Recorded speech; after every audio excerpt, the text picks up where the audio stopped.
एक शौहर ने अपनी बीवी को उसके बच्चों के सामने बड़ी ही बेदर्दी से पीटा। ये देखकर बच्चे भी खौफजदा होकर रोने लगे। बच्चों का ये हाल देखकर माँ रंजीदा हो गई। शौहर ने जब फिर मारा तो बीवी कहने लगी, मैं बच्चों की वजह से रो रही हूँ।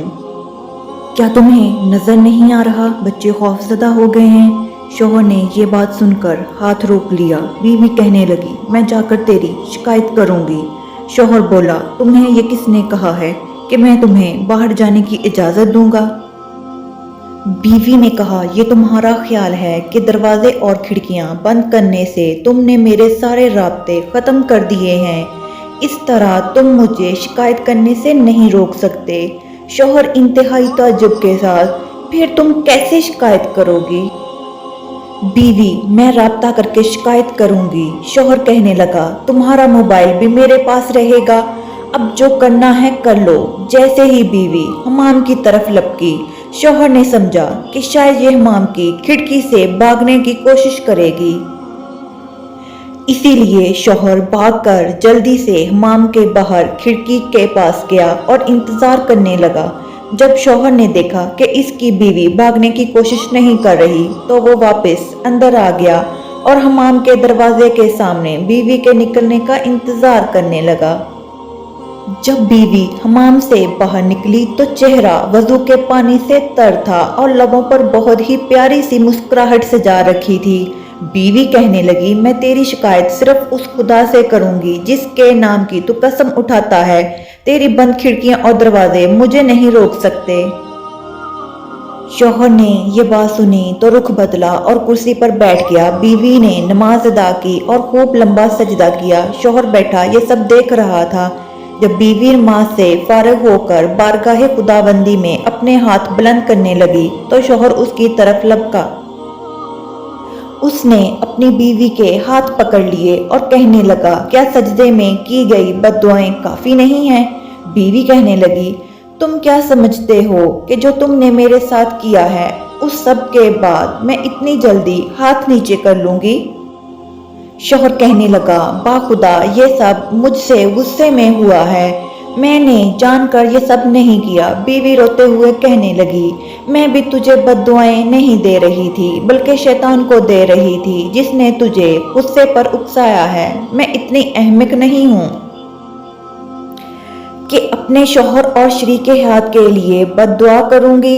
ये सुनकर शौहर की आंखें आंसुओं से लबरेज हो गईं और वो अपनी बीवी से कहने लगा, मैं आज आपसे वादा करता हूँ कि फिर कभी भी आप पर हाथ नहीं उठाऊंगा। यही वो नेक बीवी है जिसके बारे में अल्लाह और उसके रसूल सल्लल्लाहु अलैहि वसल्लम ने खैर ख्वाही की ताकीद की थी कि तुम इनके बनकर रहो, वो तुम्हारी बनकर रहेंगी। जब शादी होती है तो शुरू में तो बहुत प्यार मोहब्बत होता है, लेकिन जैसे जैसे वक्त गुजरता है तो ये प्यार मोहब्बत कम हो जाता है, क्योंकि ये इंसानी फितरत है कि एक चीज़ इंसान को ना मिले तो वो उसके लिए पागल हुआ फिरता है, मगर जब वही चीज़ उसे मिल जाए तो वो उसको नज़रअंदाज करना शुरू कर देता है, उसकी परवाह नहीं करता। कुछ बीवियों को तो लगता है कि शादी के पहले पहल तो शौहर बहुत प्यार से रहता था मगर अब नहीं रहता। तो एक बात मैं कहूँगा, जो आपके साथ इतने अरसे से रह रहा है, आपकी ज़रूरियात पूरी कर रहा है, आपकी हर खुशी का ख्याल रखता है, आप उसके बारे में दिल में कोई बदगुमानी पैदा मत होने दें, क्योंकि बदगुमानी और वहम ऐसी चीज़ें हैं जो किसी भी घर को उजाड़ कर रख देती हैं। कभी मना लिया कभी मान गए। ज़िंदगी में यही बात है जो रिश्तों को जोड़े रखती है। ज़िद और अना अच्छी नहीं होती, रिश्तों से चाहत ख़त्म कर देती है। खूबसूरत है वो दिल जो किसी के दर्द को समझे, खूबसूरत हैं वो हाथ जो किसी को मुश्किल वक्त में थाम लें, खूबसूरत है वो सोच जो किसी के लिए अच्छा सोचे, और खूबसूरत है वो इंसान जिसको अल्लाह ने ये खूबसूरतियाँ अता की हैं। गरीबी से बचना चाहते हो तो शाम के वक्त घर में झाड़ू हरगिज़ ना दिया करो। लोगों को इस बात से गर्ज नहीं है कि आप खुश हैं या नहीं, उन्हें फ़र्क इस बात से पड़ता है कि आप इन्हें खुश रखते हैं या नहीं। जिंदगी में अगर बुरा वक्त ना आए तो अपनों में छुपे हुए गैर और गैरों में छुपे हुए अपने दोनों ही छुपे रहते हैं।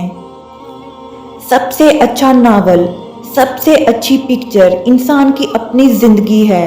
कभी तन्हाई में बैठकर पढ़ें और देखें, इससे ज्यादा हकीकत पर मबनी नावल और पिक्चर कोई हो ही नहीं सकती। मेरे पास वक्त नहीं है उन लोगों से नफरत करने का जो मुझसे नफरत करते हैं, क्योंकि मैं मसरूफ रहता हूँ उन लोगों में जो मुझसे मोहब्बत करते हैं। काबिले रश्क है वो मोहब्बत जिसमें तुम किसी ऐसे शख्स को पा लेते हो जो तुम्हारे ईमान को मजबूती बख्शे और तुम्हें नेक बना दे। सच्चाई और नेकी का रास्ता दुश्वार जरूर होता है, लेकिन मंजिल बहुत खूबसूरत। बुराई का रास्ता बहुत आसान सही, लेकिन मंजिल तबाही है। दुआ करते वक्त अगर आपकी आंखें भर आती हैं तो सिर्फ इतना सोचें कि आपकी दुआ कबूल होने वाली है। ना उम्मीद ना हुआ करें, दुआएं रद्द नहीं होती, लेकिन सही वक्त आने पर कबूल जरूर होती हैं। और सही वक्त कौन सा है ये सिर्फ अल्लाह ताला जानता है, आप और मैं कभी भी नहीं जान सकते।